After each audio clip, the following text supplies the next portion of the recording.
Out of her dungeon on the Yangtze, away from the enforced custody of the communists, steams Amethyst, magnificent Amethyst, whose exploit has thrilled British hearts the world over. On her bridge, Lieutenant Commander Kerrens, DSO, still sticks to his post. The man who during 5 long days did without sleep and navigated Amethyst 100 miles and more to safety. The gallant ship carries many battle scars with her, but that no damage or casualties signal was perfectly true. Those wounds were inflicted in the action of April the 20th, when communist guns first opened fire on her.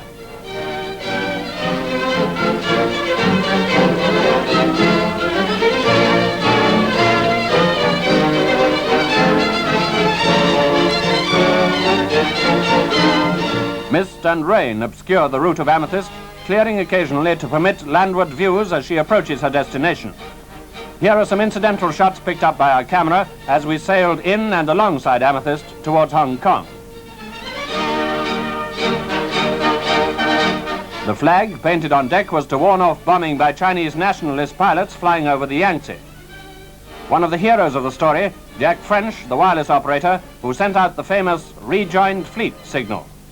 The RAF doctor, Flight Lieutenant Fernley, who was flown to Amethyst and has attended the crew ever since April the 22nd.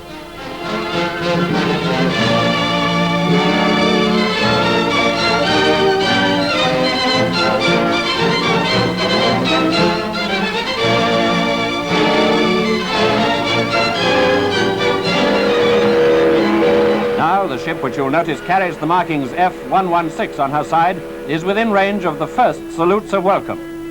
You remember HMS Cossack, the Navy is here, destroyer of the Altmark incident. Cossack, who has been escorting Amethyst, hauls out of line to starboard and joins in a claim of the Navy's newest champion. Ashore, the welcome has already started. Strings of Chinese firecrackers are set off from every building along the waterfront of Victoria Island. Then Jamaica, who had also been escorting Amethyst, takes up the cheering.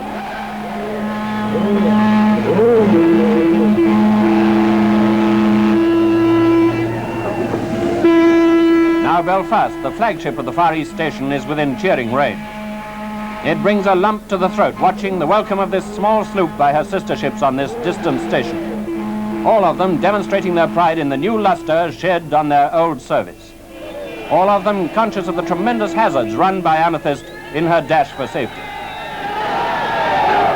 Lieutenant Commander Kerrens modestly estimated the chances of success as 50-50, but that was after the achievement. Other observers, knowing the vulnerability of ships in narrow waters and the difficulties of Yangtze navigation, put the odds against him as very much higher. But it's the Navy's way to be modest.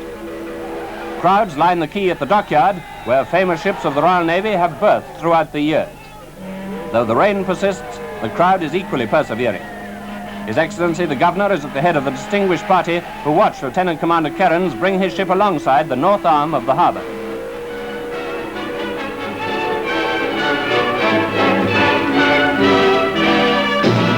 The Governor, Sir Alexander Grantham, is followed aboard by the Naval Commander-in-Chief, Admiral Sir Patrick Brind, by Vice Admiral Madden, and the Army's GOC, Lieutenant General Festi.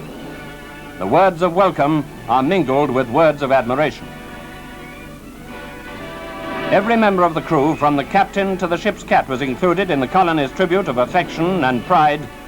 And what a young crew it was, which had borne with such seasoned fortitude the hardship and perils of those 102 days on the Yangtze.